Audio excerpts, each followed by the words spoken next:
All'interno degli algoritmi e dei programmi ogni dato verrà associato a un nome, un identificatore che potrà essere di variabile o di costante. I nomi con cui identifichiamo le proprietà dell'entità vengono spesso detti abbreviati in ID, identificatori, quindi ID.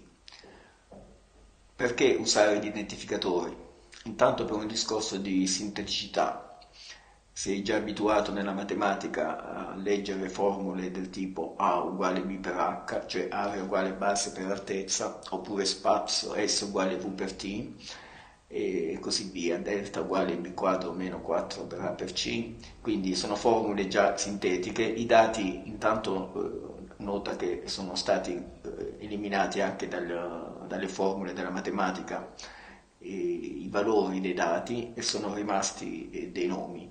E i nomi sono comunque sintetici, però sono comunque nei limiti del possibile significativi, cioè aiutano a ricordare il dato, l'attributo a cui si riferiscono. Quindi S ad esempio sta per spazio, V per velocità e T per tempo. Naturalmente, però, mentre l'autore di un libro, di un testo di matematica, sa che parla a delle persone, e tu quando scrivi degli algoritmi e dei programmi sai che dovranno essere riconosciuti, dovranno essere comprensibili a una macchina, in particolare i programmi. E allora bisogna entrare nell'ottica che è necessario rispettare delle regole lessicali, cioè i linguaggi di programmazione hanno, come tutti gli altri linguaggi, le loro regole, e alcune sono universali, nel senso che sono comuni a tutti i linguaggi. Tra queste una regola basilare è quella che vieta l'uso del carattere spazio, in informatica viene detto blank, cioè vuoto, all'interno di un nome. Quindi ad esempio non puoi scrivere, non puoi usare come identificatore il nome codice fiscale come lo useremmo, come siamo abituati a chiamarlo noi, lasciando lo spazio tra le due parole. O aliquota IVA, perché per la macchina diventerebbe complicato capire se codice fiscale o aliquota IVA sono un unico nome, un unico identificatore o sono piuttosto due identificatori che fanno riferimento quindi ad oggetti diversi. Come si può fare, quale può essere la soluzione? Beh, qui ogni programmatore ha le sue preferenze. In generale, diciamo, i modi più utilizzati sono quelli di o usare le lettere iniziali, per esempio codice fiscale, posso abbreviarlo in CF o anche ALIC IVA. Personalmente ti suggerisco di usare, nel caso di dati che sono identificati da più parole, ti suggerirei di unire le parole e magari conservando, anzi non conservando, mettendo in maiuscolo l'iniziale della seconda parola ed eventualmente della terza, in modo da eliminare il problema dello spazio, cioè lo elimineremo, però alla lettura per il programmatore salterebbe all'occhio la composizione delle varie parole, insomma, perché c'è l'iniziale che è sempre riportata in maiuscolo. Un'altra regola spesso utilizzata è quella che vedi nel caso dell'identificatore area rettangolo, è stato usato in alternativa quindi al discorso che facevo poco fa della maiuscola delle nuove parole, e viene usato il carattere sottolineato underscore per unire due parole. Il carattere underscore è generalmente accettato nei linguaggi di programmazione che prevedono per gli identificatori quindi lettere e cifre sicuramente, e poi come caratteri speciali non ce ne sono molti, diciamo che forse il più utilizzato è proprio quello dell'underscore.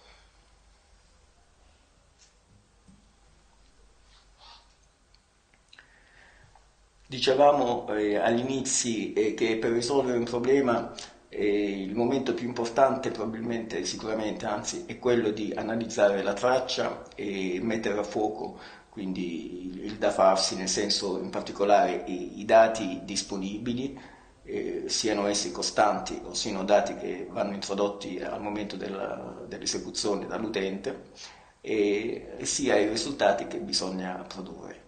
Spesso diciamo, la non riuscita degli studenti nei compiti, ad esempio in classe di informatica, sulla programmazione, è proprio dovuta all'aver fatto male questa fase o addirittura nell'averla saltata, cioè quando non sono chiari gli obiettivi che si vogliono raggiungere, quando non è chiaro quali dati sono disponibili, quali dati devono essere inseriti dall'utente all'inizio, quali sono i risultati che si vogliono ottenere, il procedimento perde di significato, cioè si va a lavorare sulla sabbia, praticamente la base non è assolutamente solida.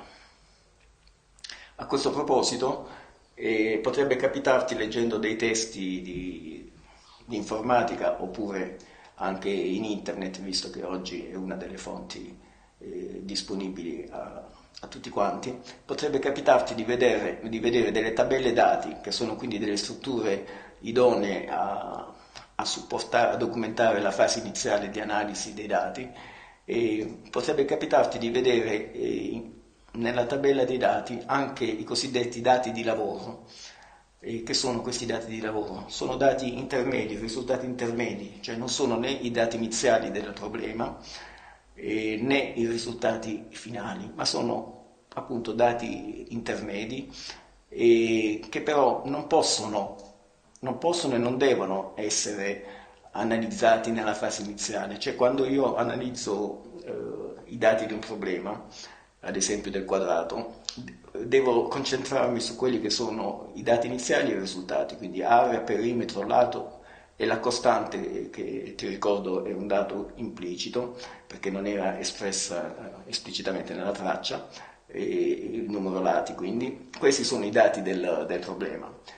I dati di lavoro sono soggettivi, mentre questi sono, diciamo, sono assoluti, cioè qualsiasi sia il procedimento da seguire comunque avremo questi dati, e gli altri, i dati di lavoro, possono dipendere ad esempio dalla strada, dal procedimento che il programmatore decide di seguire.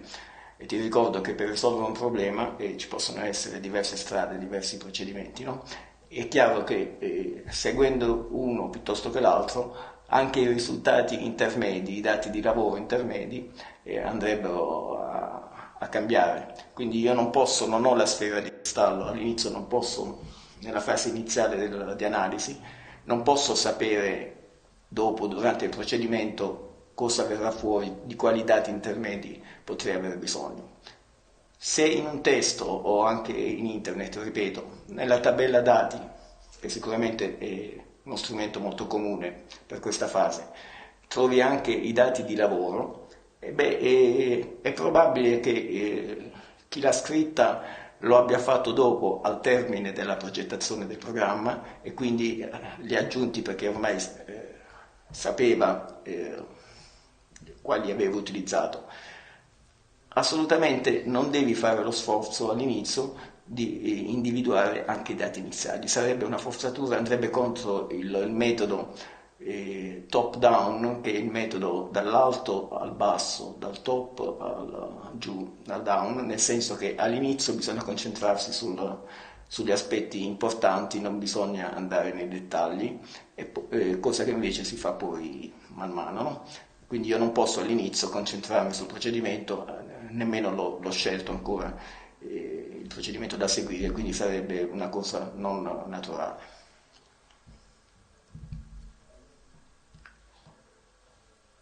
Adesso andiamo a vedere in dettaglio i comandi disponibili per programmare la macchina. Avevamo già detto che servono dei comandi di ingresso-uscita e serve un comando di assegnazione. Cominciamo con i comandi di output. Il comando di output, ogni programma ne deve contenere almeno uno, altrimenti cosa accadrebbe? Che i risultati prodotti dal computer non verrebbero emessi all'esterno e quindi il programma non servirebbe. Immagina che il computer calcoli il perimetro e il lato del quadrato, ma poi il programmatore ha dimenticato di farli visualizzare sullo schermo del computer. l'esecuzione del programma non sarà servita a nulla, cioè la persona ha introdotto l'area, però non avrà modo di vedere i risultati che erano quelli che interessano, insomma. O viceversa, no viceversa, o nel caso dell'offerta 3x2, se immagina di inserire la somma a disposizione ai 20 euro in tasca, inserisci il prezzo unitario, però poi la macchina non ti dice, calcola il numero di pezzi che puoi acquistare con l'offerta 3x2, però non ti comunica questo risultato sullo schermo, a che ti è servito, non potrai riempire il carrello semplicemente per il fatto che la macchina non ti ha visualizzato i risultati. Quindi almeno un comando di uscita in un programma ci deve essere. I comandi abbiamo già detto che vengono generalmente espressi nella programmazione da verbi e spesso nel modo imperativo, nella seconda persona del modo imperativo. Vediamo un po' quali sono come comandi di output, quali sono i verbi che possiamo utilizzare. In questo MediaBook useremo il verbo comunica, però sono anche molto utilizzati scrivi, e nei linguaggi di programmazione l'equivalente inglese è write. Il comando negli esempi sotto vedi che è stato usato comunica, in tutti i 5 passi c'è il verbo comunica. Poi c'è una coppia di parentesi. Cosa c'è tra parentesi? Una lista racchiusa di una o più espressioni, dove per espressioni intendiamo una combinazione di variabili costanti ed operatori che vanno comunicati, e in questa lista ognuno è separato dal successivo tramite una virgola. Quindi vediamo l'esempio: comunica, ad esempio il secondo, l'esempio numero 2, comunica numero lati, è la prima espressione ed è limitata da virgolette perché è un'espressione costante. Ho usato il colore rosso per indicare i dati costanti, e poi la seconda espressione da comunicare è il 4, quindi la persona leggerà sullo schermo, l'utente leggerà sullo schermo esattamente numero n lati uguale 4. Quindi tra parentesi nel comando di output va una lista di una o più espressioni da comunicare sullo schermo. E poi andrebbe, guardando la vignetta, ricordi che ci sono delle frecce rosse che vanno verso il dispositivo di uscita da utilizzare. Se non viene specificato, se non viene esplicitato nel comando il dispositivo di uscita, vale normalmente l'unità predefinita, cioè quella più utilizzata nella comunicazione tra uomo e macchina, viene assunta come implicita, come si dice normalmente per default, cioè in mancanza di informazione contraria. Per quanto riguarda l'unità di uscita, quella di default è lo schermo, e per quelle di ingresso l'unità più utilizzata, almeno su un computer tradizionale, è la tastiera. Quindi, diciamo, in mancanza di informazione esplicita valgono quelle di default.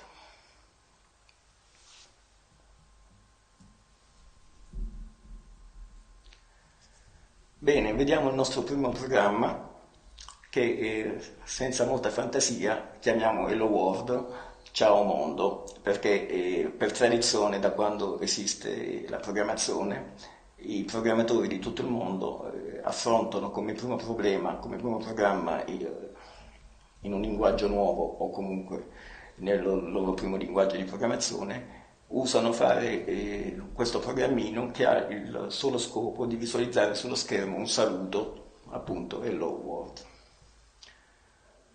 Vediamo di riutilizzare un po' le slide che abbiamo già visto in precedenza, nel senso questa slide mettiamo in evidenza lo stato iniziale e quello finale che vogliamo raggiungere.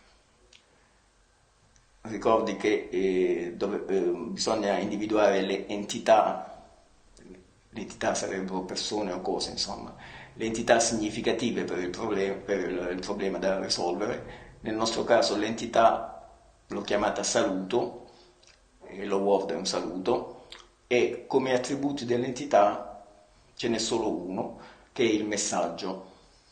Naturalmente se anziché hello world volessimo scrivere ciao mondo o buongiorno o qualsiasi altro saluto, non cambierebbe questa slide, cioè sarebbe sempre l'entità saluto, un attributo che è il messaggio particolare di saluto, il rosso perché è costante, e quindi se è costante vuol dire che anche mandando ogni giorno in esecuzione il programma uscirebbe sempre uguale il saluto, a meno che il programmatore non vada poi a modificarlo.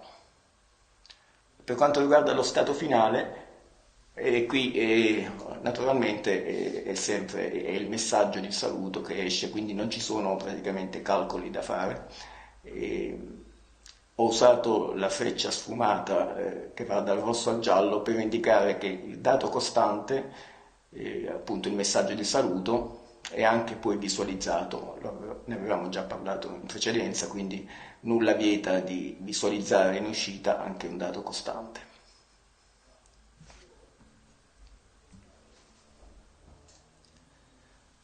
È molto utile quando si scrivono programmi fare inizialmente anche quello che viene chiamato il diagramma di flusso dei dati per la comunicazione tra utente e computer. In che cosa consiste? Possiamo usare un rettangolo disposto nella parte centrale di questo diagramma che sta a rappresentare il programma che stiamo sviluppando.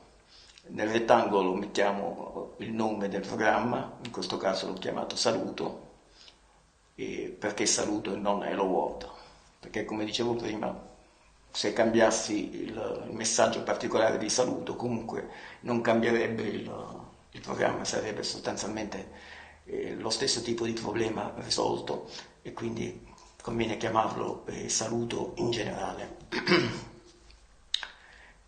C'è una croce rossa sulla sinistra che sta a significare che non c'è comunicazione tra utente e programma in entrata, in ingresso, cioè l'utente non sarà chiamato a inserire alcun dato perché appunto l'unica cosa che fa il programma è quella di visualizzare un messaggio preimpostato dai programmatori.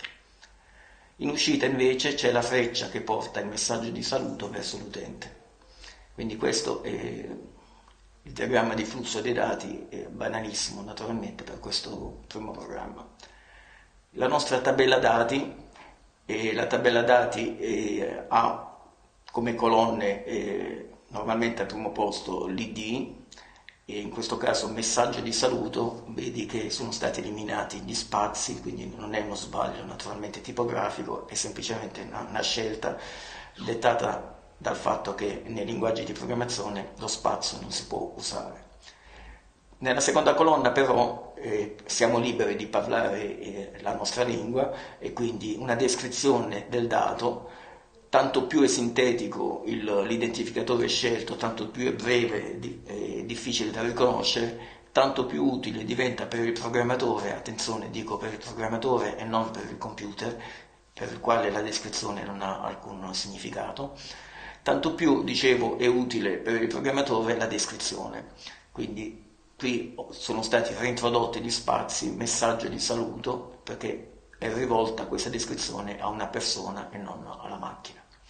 Nelle colonne successive abbiamo la possibilità di mettere delle crocette in corrispondenza delle colonne variabili, costanti, ingresso e uscita, e naturalmente sarai chiamato tu a vedere in quali colonne dovrai mettere la crocetta. In questo caso il messaggio di saluto abbiamo già detto che è costante, quindi uscirà sempre uguale hello world, e quindi mettiamo una crocetta nella colonna costante in corrispondenza della stessa riga, dell'unica riga. Ingresso non ne abbiamo, avevo già detto nel diagramma di flusso non c'è nessuna freccia in entrata per il programma. In uscita c'è il messaggio stesso. La colonna tipo sta a rappresentare, a indicare il tipo di contenuto di un dato, cioè un dato l'abbiamo classificato come di ingresso, di uscita o di lavoro. Abbiamo anche detto che può essere un dato costante o variabile, può essere implicito o esplicito, E adesso impariamo anche a classificarlo in base al contenuto, quindi l'età di una persona è un dato numerico, il nome di una persona è un dato alfabetico, il codice fiscale di una persona è un dato alfanumerico, nel senso che è composto da lettere e cifre, e in generale quindi nella programmazione almeno i due tipi, numerico normalmente designato con una N e alfanumerico con una A, diciamo almeno questi due tipi ogni linguaggio li mette a disposizione, ogni linguaggio di programmazione. Quindi una A sta a significare alfanumerico, non alfabetico, volendo si potrebbe anche indicare AN alfanumerico e A alfabetico, ma queste diciamo sono cose di poco conto. L'importante è capire che il messaggio non è un numero, e non essendo un numero, mai e poi mai ci potremmo sognare di fare per esempio un'operazione aritmetica tipo l'addizione su una variabile di tipo che ha come tipo A, in quanto non è numerica. È importante anche nella tabella dati sottolineare il fatto che l'ultima colonna riporta il valore, ma solo se nella riga stiamo definendo una costante. Quindi se abbiamo messo una x in corrispondenza della colonna costante, essendo costante il programmatore sa già il valore iniziale e quindi lo può riportare in questa colonna chiamata valore. Viceversa, se nel caso di variabili naturalmente non sono note in partenza e quindi dovrei lasciare vuota la colonna. Vediamo adesso in dettaglio il programma Hello World. Nella parte superiore ho riportato l'algoritmo, anzi due versioni, una che ho definito ottimale sulla sinistra e un'altra accettabile, e poi sotto la codifica di queste due versioni in un linguaggio di programmazione ho preso il Pascal semplicemente per il fatto che rimane anche a distanza di tanto tempo da quando è stato inventato, rimane probabilmente il migliore, uno dei migliori per imparare a programmare, però il discorso rimane sostanzialmente valido per passare anche ad altri linguaggi. Quindi cominciamo dalla versione ottimale del programma Hello World. Intanto abbiamo aggiunto altri puntini sulle i per quanto riguarda l'algoritmo. Avevamo già parlato del comando di output, e adesso ho introdotto anche un delimitatore iniziale e finale, cioè l'algoritmo, se ti ricordi, è una sequenza di passi, una sequenza finita di passi che permette di risolvere una classe di problemi. Impariamo a racchiudere, a delimitare questa sequenza di passi tra una riga iniziale di intestazione e una finale di chiusura. Normalmente vengono usate le parole inizio e fine seguite dal nome del programma, e quindi abbiamo inizio saluto, la sequenza di passi e poi fine saluto. La stessa cosa la vedi, puoi notarla anche nel programma Pascal, scendendo un attimo in basso. Abbiamo una riga di intestazione, program, che inizia il programma Pascal, e poi una riga finale, end col punto, che rappresenta la chiusura. Passiamo alla sequenza dei passi, che in questo caso è composta solo dal comando comunica, il comando di output comunica. Tra parentesi abbiamo visto che vanno elencate una o più espressioni che vanno comunicate sul dispositivo di uscita, diciamo sullo schermo, e in questo caso nella versione ottimale l'espressione è costituita da un identificatore di costante, cioè quello che abbiamo visto poco fa nella tabella, abbiamo definito poco fa nella tabella dati, no? Avevamo scelto come identificatore, come ID del messaggio Hello World, avevamo scelto messaggio di saluto senza spazi.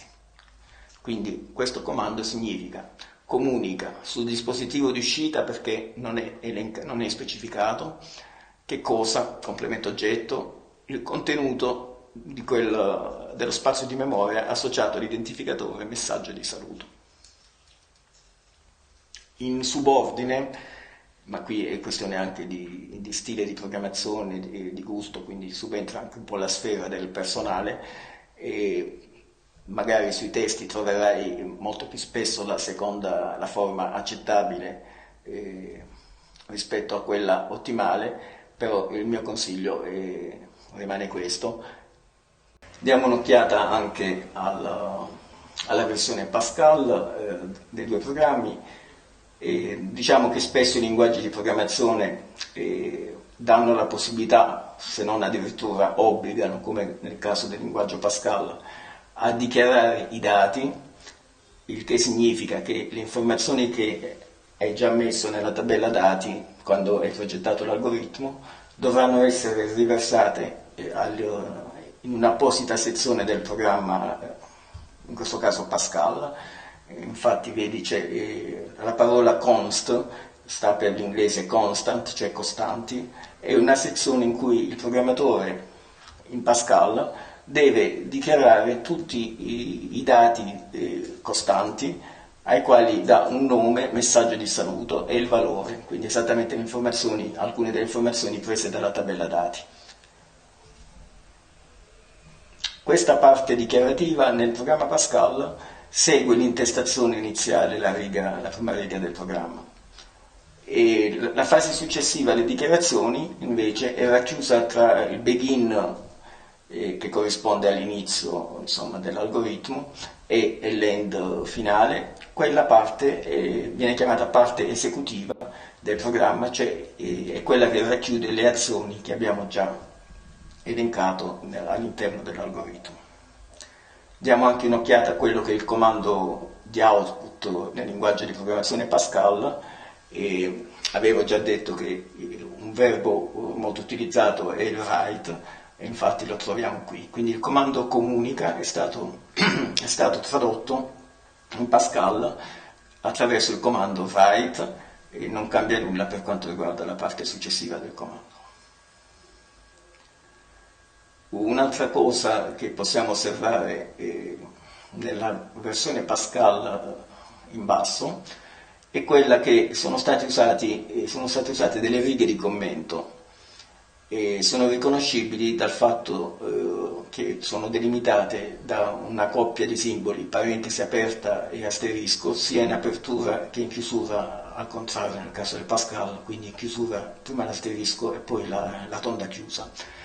E le righe di commento sono molto utili, come dice il termine stesso, sono dei commenti, delle frasi di commento, e quindi significa che vengono trascurate dalla macchina, in particolare il compilatore, che ti ricordo è quel programma che fa la traduzione da un programma scritto in un linguaggio di programmazione come il Pascal al linguaggio binario della CPU della macchina. Quando trova una frase di commento la salta, cioè non la traduce, perché intanto la riconosce, e a questo punto è chiaro il perché vanno usati dei simboli speciali, proprio per dare la possibilità al programma che fa la traduzione di riconoscerli. Quindi quando trova la parentesi iniziale aperta seguita dall'asterisco, la macchina, il programma di traduzione salta tutto il resto fino a che non trova la chiusura, cioè l'asterisco seguito dalla chiusa.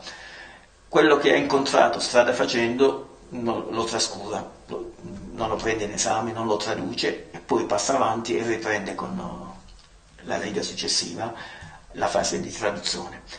I commenti allora perché si mettono? Perché è importante per i programmatori capire, sono un aiuto per capire il significato del programma. Quindi i commenti sono una buona abitudine di programmazione.